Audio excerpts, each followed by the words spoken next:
लगन का समय चल रहा है, चारों तरफ शादी विवाह का माहौल है। वहीं पर आपको बताते चले कि भारतीय क्रिकेट टीम के तेज गेंदबाज और गोपालगंज के लाल मुकेश कुमार भी इसी लगन में छपरा की रहने वाली दिव्या के साथ शादी के बंधन में बंध गए हैं। और यह शादी गोरखपुर के एक निजी रिसोर्ट में हुई है। बताया जाता है कि इस शादी समारोह में मुकेश के यार दोस्तों के साथ और परिवार वालों सहित कई रिश्तेदार भी शामिल हुए थे। और यह शादी इसी 28 नवंबर को संपन्न हो गई है। बताया जाता है कि मुकेश और उनकी पत्नी एक दूसरे को वरमाला पहना करके और फिर अग्नि के 7 फेरे लेकर के हिंदू रीति रिवाज के अनुसार शादी के बंधन में बंध गए हैं। यह भी आपको बताते चले कि मुकेश कुमार अभी जो T20 वर्ल्ड कप का मैच हो रहा है उस मैच का हिस्सा है। वह 2 मैच खेल करके आए थे और फिर शादी करके अभी पटना में ठहरे हुए हैं। खबर यह है कि कल अपने पत्नी के साथ वह रायबरेली के लिए निकल जाएंगे।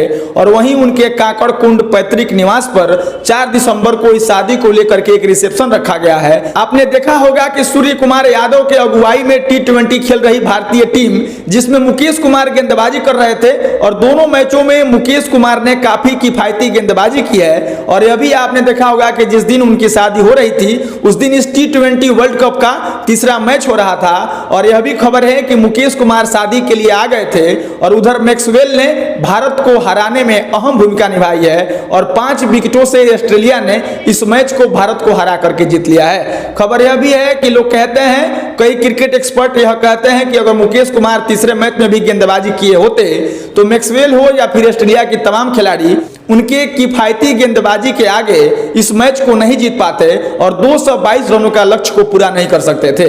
बाकी आपको बताते चले कि मुकेश कुमार को भारतीय क्रिकेट टीम में चयनित होने के पीछे एक संघर्ष भरी और एक बड़ी लंबी कहानी है। बावजूद इसके जब मुकेश कुमार को भारतीय क्रिकेट टीम में तेज गेंदबाज के तौर पर चुना गया तो अब गोपालगंज सहित पूरे प्रदेश वासियों के लिए यह खुशी की लहर थी। और उसी खुशी को लेकर के इसी साल के फरवरी में छपरा की रहने वाली दिव्या के साथ उनका एंगेजमेंट हुआ था। और इसी वर्ष के 28 नवंबर को यानी कि बीते दिन गोरखपुर के एक निजी रिसोर्ट में मुकेश छपरा के रहने वाली दिव्या के साथ शादी के बंधन में बंध गए हैं। और खबर यह है कि उसी टूर्नामेंट के पुनः हिस्सा होने के लिए वह अपने पत्नी के साथ कल रायबरेली के लिए निकल जाएंगे। इस शादी में मुकेश के बड़े भाई के तौर पर गोपालगंज के जिला परिषद अध्यक्ष सुभाष सिंह ने दिव्या का गुरहथनी किया है। यानी कि जो हिंदू रीति रिवाज के अनुसार जब एक लड़का का एक लड़की से शादी होता है उसमें कोई एक भसुर बनता है जो होने वाली दुल्हन को गहना चढ़ाता है। और जब यह रस्म अदा करने की बारी आई तो गोपालगंज के जिला परिषद अध्यक्ष सुभाष सिंह ने इस रस्म को अदा किया। यानी कि कह सकते हैं कि छपरा के रहने वाले दिव्या का भसुर बनने का काम और फिर गुरहथनी करने का जो काम था वह जिला परिषद अध्यक्ष सुभाष सिंह ने किया है। बाकी यह शादी संपन्न हो गई है। 4 दिसंबर को गोपालगंज के काकड़ कुंड में, जहां मुकेश कुमार का पैतृक गांव है, उनके निजी आवास पर 4 दिसंबर को इस शादी समारोह को लेकर के एक रिसेप्शन पार्टी रखा गया है। बाकी मुकेश शादी करके पटना है और फिर पटना से कल अपने पत्नी के साथ रायबरेली को निकल जाएंगे। और वहीं जो ऑस्ट्रेलिया से T20 मैच इंडिया का हो रहा है उस टूर्नामेंट के 2 मैच खेल करके मुकेश आए थे और खबर यह है कि पुनः उस टूर्नामेंट में शामिल होंगे और फिर बाकी के जो मैच है वह मुकेश कुमार खेलेंगे। आपको बता दें कि जब मुकेश कुमार का चयन भारतीय क्रिकेट टीम में हुआ था उसके बाद से जब IPL हुआ तो दिल्ली कैपिटल्स के लिए मुकेश कुमार ने गेंदबाजी की थी और उसमें भी उनका अच्छा प्रदर्शन रहा था। और अभी जो हाल ही में T20 का मैच चल रहा है उसके अगर 2 मैचों को आप देखिएगा तो मुकेश कुमार ने काफी किफायती गेंदबाजी की है। और कहा जाता है कि कई क्रिकेट एक्सपर्ट यह भी कह रहे हैं कि मुकेश कुमार भारत के दूसरे शमी अहमद हो सकते हैं और इतने शानदार वह गेंदबाजी कर रहे हैं। वहीं पर जब मुकेश की इधर शादी हो रही थी तब उधर ऑस्ट्रेलिया और इंडिया का तीसरा T20 मैच हो रहा था और 222 रनों के लक्ष्य को पीछा करते हुए ऑस्ट्रेलिया टीम ने भारत को हरा करके 5 विकेट से इस तीसरा मैच को जीत लिया है।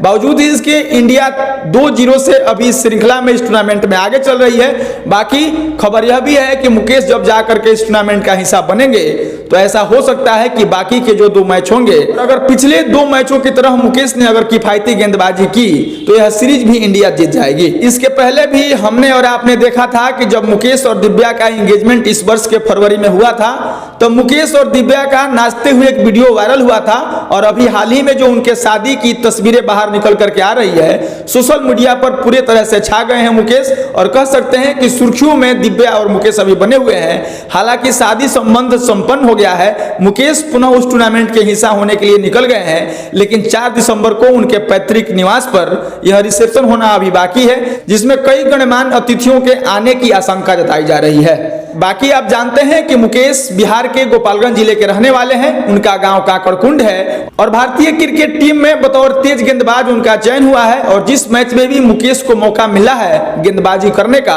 उस मैच में मुकेश ने बेहतर परफॉर्मेंस दिया है। बाकी भारतीय क्रिकेट टीम में चयनित होने के बाद से मुकेश कुमार का यह कैरियर शुरू हुआ है और मुकेश अभी क्रिकेट खेलना और गेंदबाजी करना भारतीय टीम में शुरू ही किए हैं। बताया जाता है कि मुकेश का अभी लंबा कैरियर है और जिस तरह से वह गेंदबाजी कर रहे हैं, जिस दौर में और जिस स्थिति में, जिस हिसाब से वह किफायती गेंदबाजी कर रहे हैं, उनका कैरियर लंबा देखा जा रहा है। बाकी मुकेश की शादी हो गई है, मुकेश पुनः रायबरेली को जा रहे हैं, उस टूर्नामेंट का हिस्सा होंगे। इस खबर को लेकर के और मुकेश के दिव्या के साथ शादी को लेकर के और फिर मुकेश के गेंदबाजी को लेकर के आपकी क्या राय है? प्रतिक्रियाएं अपेक्षित हैं। औपचारिकता के लिए मेरा नाम मनमीत है और आप जनता न्यूज़ नेटवर्क देख रहे थे। धन्यवाद।